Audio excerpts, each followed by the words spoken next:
Okay.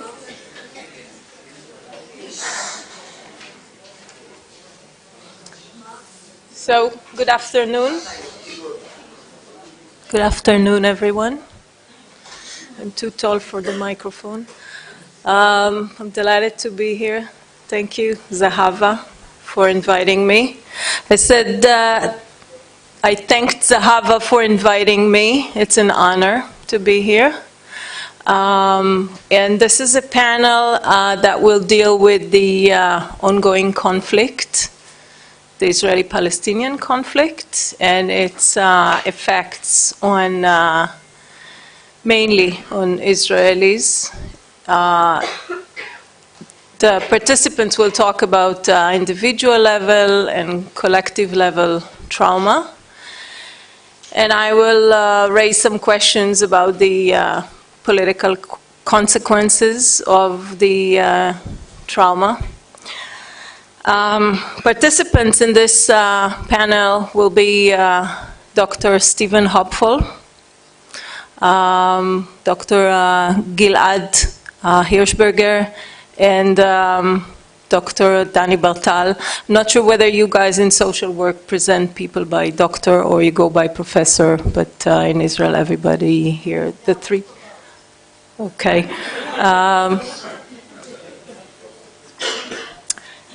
Stevan Hobfoll, the first speaker, will talk about his book, Tribalism, How Terrorism Has Generated a Primitive Protective Response in Individuals and Society.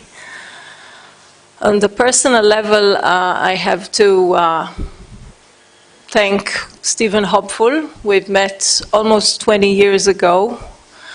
And I've learned almost everything I know from Stevan Hobfoll, so I'm delighted to invite you to be the first speaker on this panel.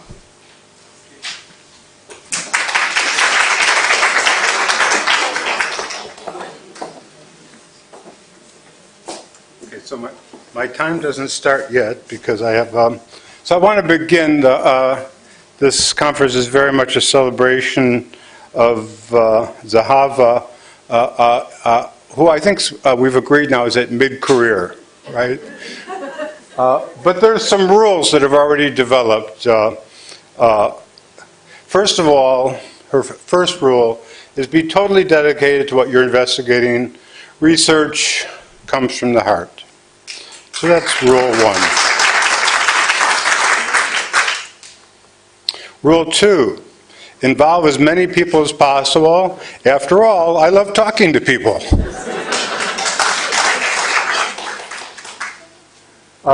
Immerse yourself in the conversation you're having. She has this ability when she's talking to you that you're the only person in the world, not just in the room.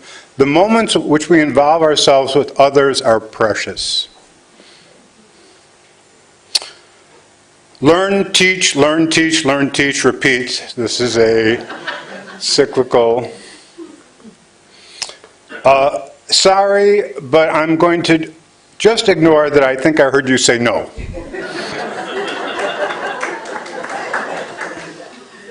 Usually she wouldn't even say that. She would just go on as if she didn't hear you say no and just proceed. If you're not involved in more projects than are humanly possible, I just can't imagine what you're doing with your time. Love your family passionately. Keep a twinkle in your eye, but not my twinkle, it's trademarked. She has that little twinkle. And last but not least, always dress stylishly. It's more fun than you can imagine.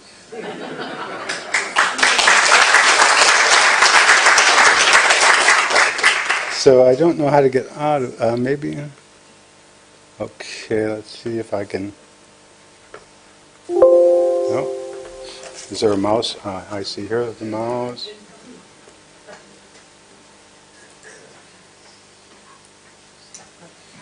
Yeah. Okay. And this one. Okay. And you have nothing. Great. Yeah. Great.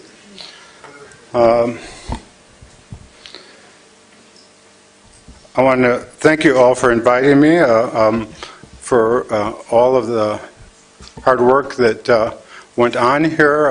Also, surprise to me, the person that brought me to Tel Aviv University, one of my early mentors, Professor Yonah Teichman, is here.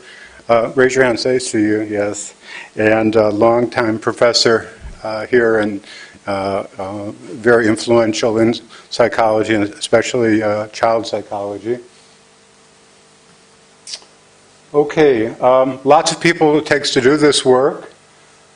You'll notice Daphne Canetti on the top of that. I don't know, I think we've published 25, 30, 35 papers together. I've lost count. She is such a creative individual. She's a political scientist by training, and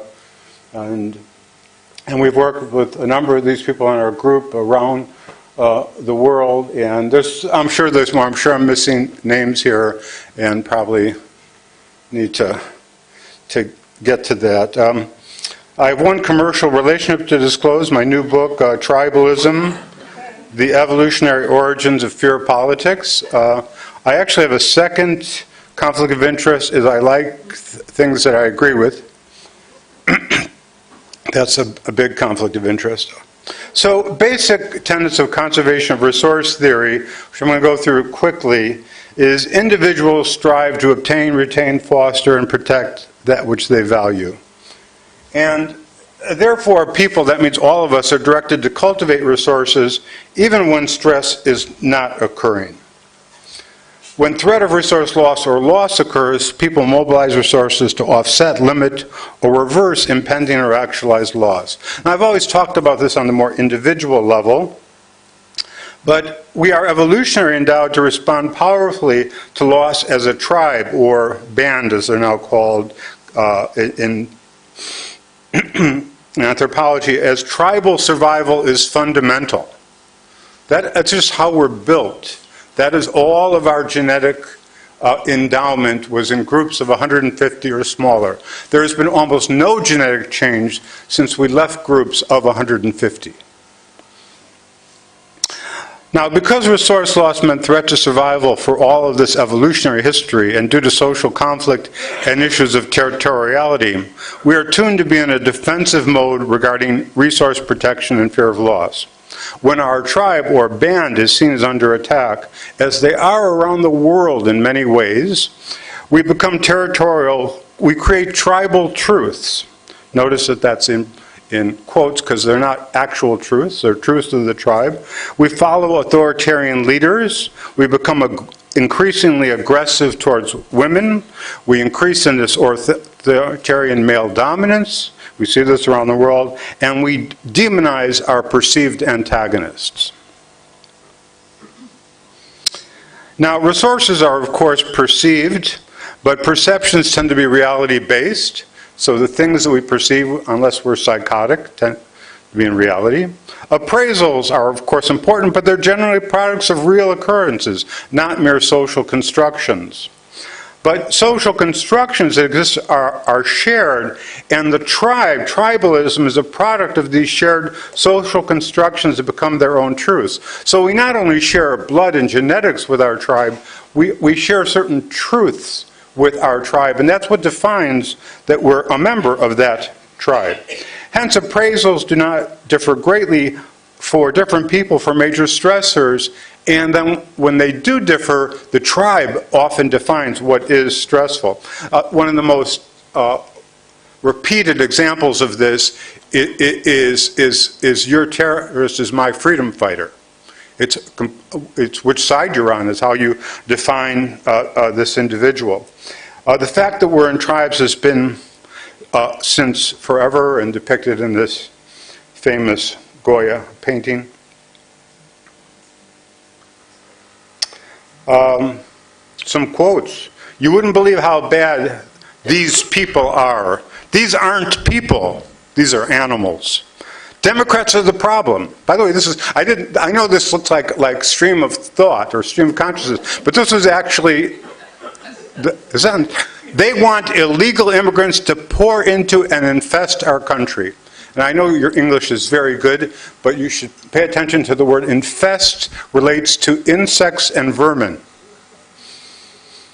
We have to decide if our ethnicity, if our white race, if our society continues to exist or if it will be wiped out.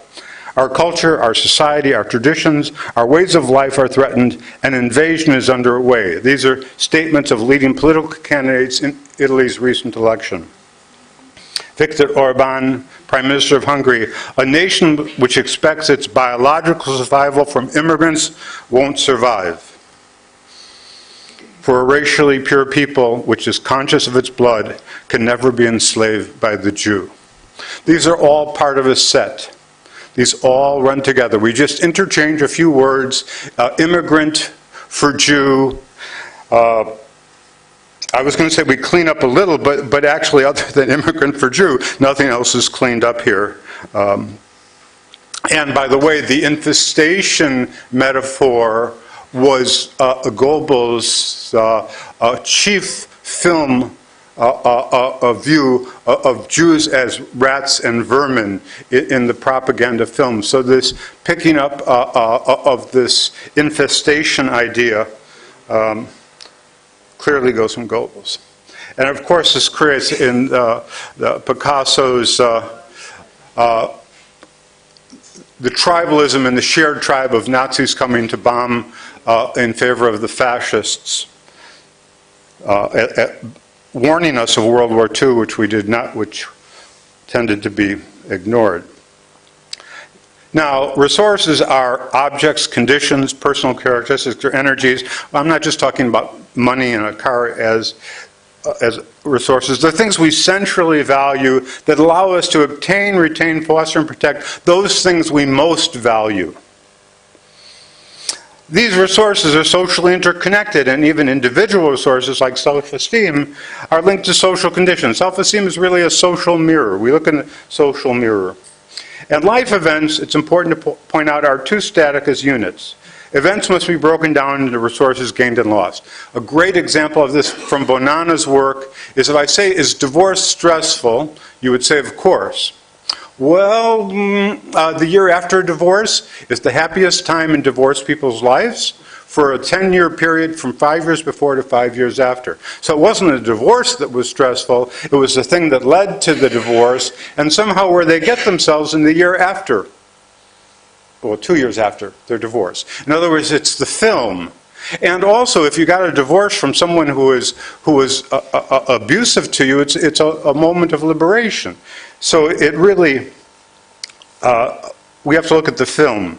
And the tribe's resources are fundamental for its survival. And it is, although I admit here to being liberal left, it is a mistake of the liberals to underestimate that the tribe's resources are fundamental for its survival. When we say, when Hillary Clinton said to the coal miners, I will end the coal industry, that is equivalent to saying, let them eat cake, because they had no other source of income. So clean air, oh, we love clean air, we liberals love clean air, but at what price? At the price of your job, of your family, of your ability to hold your home. So we have to understand the power of these things when we make these statements. Stress occurs in circumstances that represent a threat of loss or the actual loss of resources required for what? To sustain this thing which I call individual nested and family nested in tribe. And Israelis understand this better than most because very individually oriented. But if you got a phone call right now that your child's on the way to the hospital, where is your head? With your family. And how many of you have been soldiers or sent your children as soldiers to protect the tribe? With the great chance of making an ultimate sacrifice. That's a denial of the individual is important. It's even a denial of the family is important. It says it's the tribe, because your family could have moved to Canada. You could have moved to Canada. So it must be that you're protecting the tribe at that point. According to core theory, stress occurs in three instances: when resources are threatened with loss, when resources are actually lost, or when there's a failure to adequately gain resources following significant resource investment. I think the last one I just want to point out very quickly, this is obviously a lecture that could go on for days, and I won't do that, but the period of great sustained prosperity that happened post-World War II until about 1975, 6, 7, made an expectation for gain based on investment of resources that was never part of the world before that, and it is questionable whether it is part of the world now. So there's been a fundamental change in expectations. Or as my mother used to say, I had 2 dresses, I was happy. How many of you have 2 dresses? The men here have more than 2 dresses in their closet. Sorry, I couldn't resist. Politicians often stress imagined loss and blame the stranger or stigmatized other, creating an overwhelming sense of loss and threat. And if he's the president or the prime minister, they have a bully pulpit and they can orchestrate information. I don't know if you know this, but the Eleanor Roosevelt Society has taken Israel off of the list of a completely free press. You've been reduced, not because of the paper by the guy in Las Vegas who produces a paper here, I forget his name, but the president has great control, and of course we have Fox News in the United States, which is a Republican propaganda outlet. We also must remember that many of the losses that go on in the world now are real, are fundamental, are devastating, and are omnipresent. Some principles of core theory. Resource loss is disproportionately more powerful than resource gain. We barely pay attention to gains. A simple example for all the academics here, you get a paper accepted, okay, your first paper you're really excited about. After that, you're already on the next paper, and I still go over in my car papers that were rejected 30 years ago, and I'll start an argument in my head with the reviewers over papers, but I don't remember the last paper that was accepted. People must invest resources to protect against resource loss, recover from losses, and gain resources. We can't stand still. Resource gain becomes important in the context of resource loss, meaning, and this is a paradoxical principle, normally we are loss focused. Our brain barely processes gain, except for when there's lots of loss, and then our brain becomes gain sensitive. It's probably, by the way, very quickly why psychotherapy works. If I were to tell you that stuff and you weren't depressed and in problems, and I tell it to you, you would say, what are you talking about? And you expect me to pay you for this? But it becomes precious when the client comes amidst a sea of loss, and then little things that you offer as pearls are highly valuable.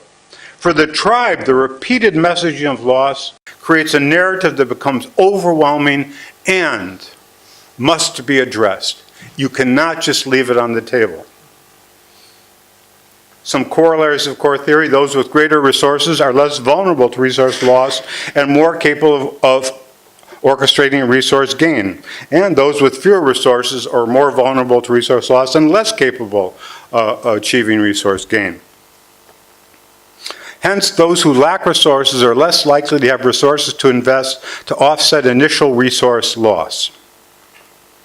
Once loss begins, these loss cycles gain not only power, which is what psychology, social work, etc. studies, but momentum. I had a background in physics, and so quite naturally to me, just effect size was not important. It's how fast is a process. And the process of resource loss and depression, PTSD, that cycle, not only differs in power, which all these excellent talks we've heard talk about, no one has talked about the speed to which movement occurs. And the speed changes when you're inside of a trauma.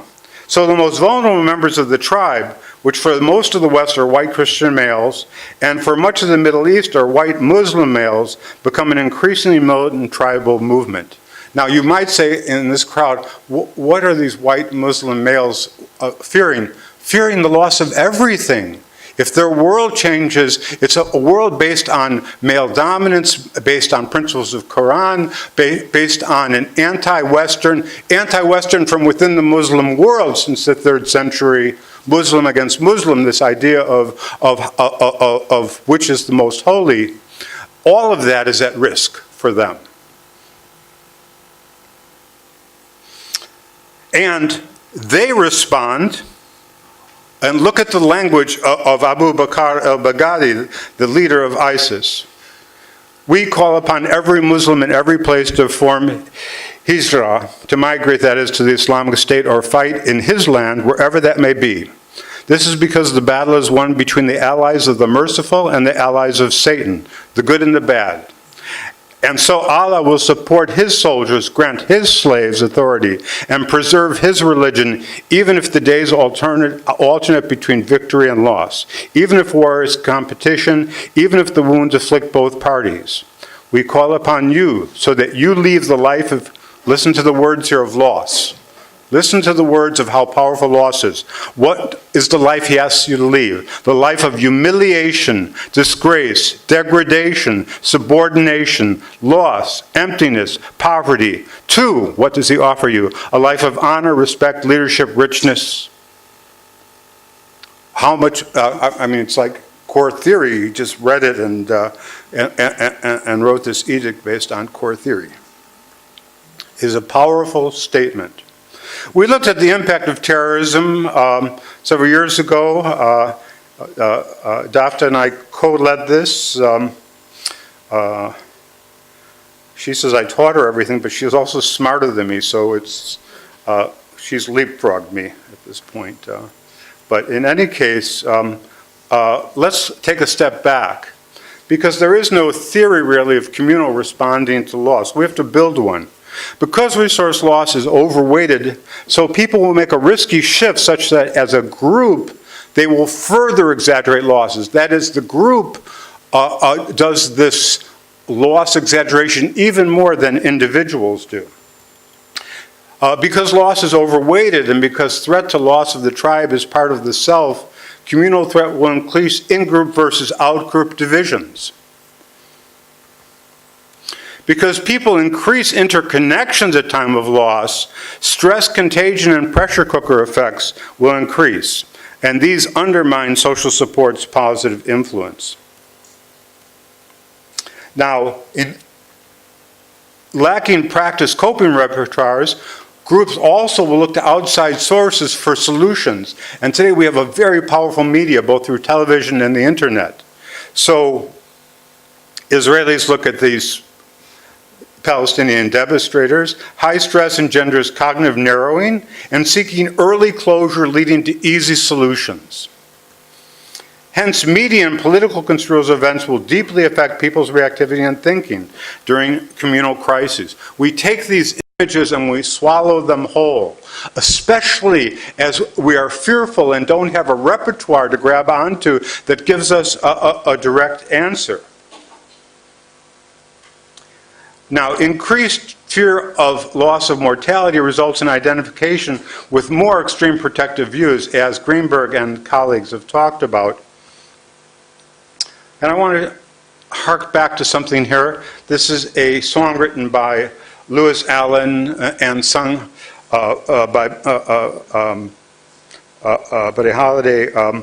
Southern trees bear strange fruit, blood on the leaves and blood at the root.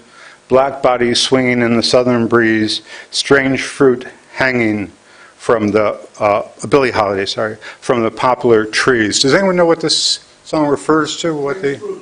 This is the lynchings of blacks. For what? For supposed rapes. For rapes that were never found to occur. Now, what was Trump's initial announcement of his running for election? Mexican rapists entering the United States. And if you look at the signs, and I know there are many scholars of the Holocaust here, but I doubt that you know this, or only if you know this. If you look at the signs from the first Nazi conventions, what did the banners say above? Beware the Jew who is raping Aryan women. Because talking about money is not powerful enough. To get the tribe hot, to get the tribe mad, you talk about rape. You talk about infestation. And you can look at, by the way, in Golden's books, he has pictures showing the banners at the first Nazi conventions. I warn you, the next slides are difficult to look at. These were postcards sent in the U.S. mail during the period of the lynchings. There were several 100,000 of them sent in the mail. A lynching was even worse than a hanging, because they would lynch the person but not leave him for dead. He would be cleaved, meaning cut open, and then usually burned. Now, here we have these postcards, and I want to point out a couple things. On the back of these postcards are very, very telling messages. What are the messages? Dear Aunt Sadie, loved having you here for Thanksgiving. Hope the children are well. Martha, you've been my best friends for years. We can't wait for your next visit. Thank you for sending the pictures of the children. They look beautiful. There is no hatred in here. And if you look at these men's faces, they're neutral. Because when you create the other, when you create that absolute other who is vermin, over vermin you might have a look of disgust, but that's disgust at the vermin, not at the disgust that you've killed the vermin. Hence, Israeli attitudes towards Palestinians hardened after terrorist attacks, because seeing pictures like this, I think I have to tell this crowd what this is a picture of, but some of the non-Israelis, these were two National Guardsmen that drove their car a little bit off the road. This young man has just pulled out the heart, and he's showing it to an enthralled crowd of cheering individuals. And this is what's seen, perhaps shown on Israeli television, but shown much more on Palestinian and news around the Arab world. I'm sorry, it was shown a lot in Israel, not shown much, I'm sorry, I spoke. But the Palestinians see these pictures viewed again and again. And this. And this. Now you could say it's not near as bad as the other. But what you're really saying, it's not near as bad as the other. It's viewed through the tribe as not as bad. In these studies, of which we did many, largest national studies in terrorism. These were phone surveys. We did others among Palestinians with face-to-face, multi-wave. We looked at resource loss resulting from the Second Intifada. We tried to look at traumatic growth. There's some interesting stories there. PTSD and depression, support for political violence, ethnocentrism, which, again, Daphne's great contributions, ethnocentrism towards Arabs. We did Arab foreign workers and Russian immigrants because we thought everyone could hate the Russian immigrants, both Jews and Arabs, because they're taking everyone's job kind of thing.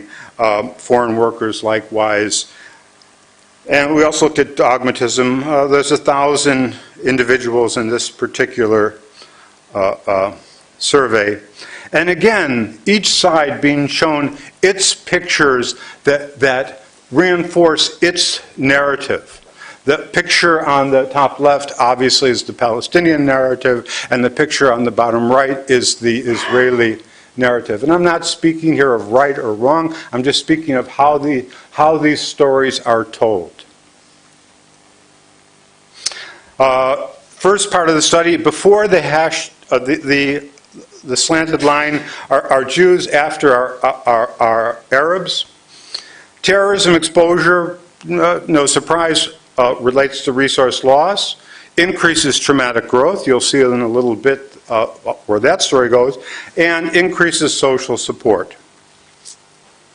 If we look further at this, and I think there's a pointer here, we see that, well, you can look. We can see that, as fits the theory, resource loss is the most powerful predictor of both depression and PTSD. What we also see here is that PTSD then increases ethnic exclusion of Russian immigrants. This is for both Jews and Arabs. Is related to increased dogmatism only for Israeli Jews. That's probably because actually the Arabs were sort of topped out on the dogmatism scale. But look at traumatic growth. Traumatic growth was related to increased support for political violence. And Daphne and I didn't even think that people would honestly answer these questions, because it was like, are you okay with alternative use of military force, assassination, going into people's houses and assassinating them, hurting or killing their children? Do you condone these things? And what we see is, as traumatic growth increases, you grow into being more willing to kill your enemy, to kill the other. Social support has some modifying effect, good to know. The fact that PTSD has the effect and not depression is this is a structural equation model, and if you just tweak that model a little bit, it switches the other way, so I wouldn't make too much of that. Here's for Jews only, and you see that the same thing occurs, that traumatic growth is related to more support for wanting to kill the enemy in ways that are, by the way, all beyond the Geneva Convention, that PTSD increases your support for that, and as you develop PTSD, or PTSD symptoms, because this is not really full-blown PTSD, you want to exclude Arabs more, and you become more dogmatic.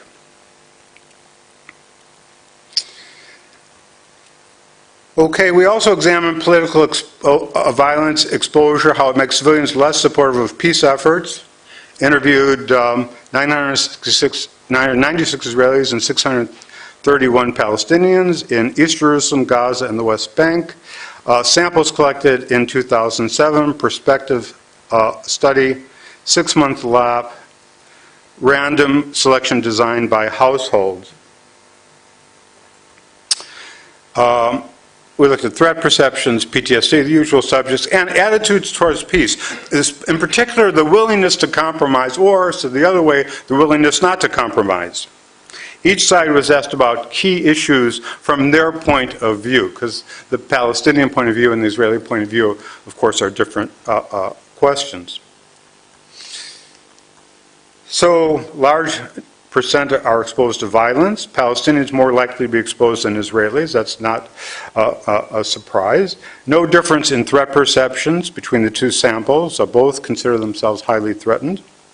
Palestinians are significantly less open to compromise, or at least at this moment in time.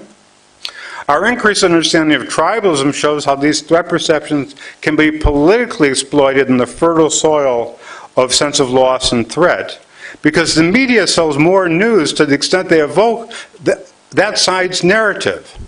So this, again, is a Muslim Palestinian narrative. Here we have the Jewish narrative. Here's a Palestinian narrative. And then in cartoons we get the same thing. This is a Palestinian narrative, the Jewish bully against the, and again, David and Goliath. But here's the Israeli narrative and versions thereof. So, so we see both in what's on the news, the photos and images we see on the news, the film we see, cartoons that are in, all spin the story of that side's narrative. In this particular study, we found that the more you're exposed to violence, the more you develop PTSD symptoms. No surprise there. The more you get threat perceptions, and we find that the more you have threat perceptions, the attitudes towards peace begin to dissolve, be limited. Now, it's not a big effect at minus 0.10, but elections are often won now by 2-3%. The last American election was lost by 50,000 votes. the Bush-Gore election was 250 hanging Chads in Florida. So these can be monumental differences. And remember, this is just one moment in time when this is a clock that keeps rolling. I'll end with Martin Luther King's quote. Darkness cannot drive out darkness, only light can do that. Hate cannot drive out hate, only love can do that. Hate multiplies hate, violence multiplies violence, and toughness multiplies toughness in a descending spiral of destruction. The chain reaction of evil, hate begetting hate, wars producing more wars, must be broken, or we shall be plunged into the dark abyss of annihilation. If we do not turn and understand the tribal elements of stress and trauma, we will not get the insights that are at least give us the possibility for solutions, or at least what we as social scientists can contribute to this dialogue in a meaningful way. Be careful of tribal blindness, because by definition you see the tribe only, the truths only from your side. How ridiculous this becomes, had those who supported Bernie Sanders all voted for Hillary instead of a sizable percentage staying home, Donald Trump would not have been elected president. But what they said was, if it's not Bernie Sanders, there is no difference between Hillary Clinton and Donald Trump. That's tribal blindness. And we do it all the time because we have to really lower the blinders and enter a very uncomfortable space. Or in the example of the coal miners, we have to understand, as much as I'm sure everyone here wants clean air can, if you don't have to sacrifice for the clean air, and you ask him and her to sacrifice their families, their lives, their livelihood, their ability to earn money, let them eat cake.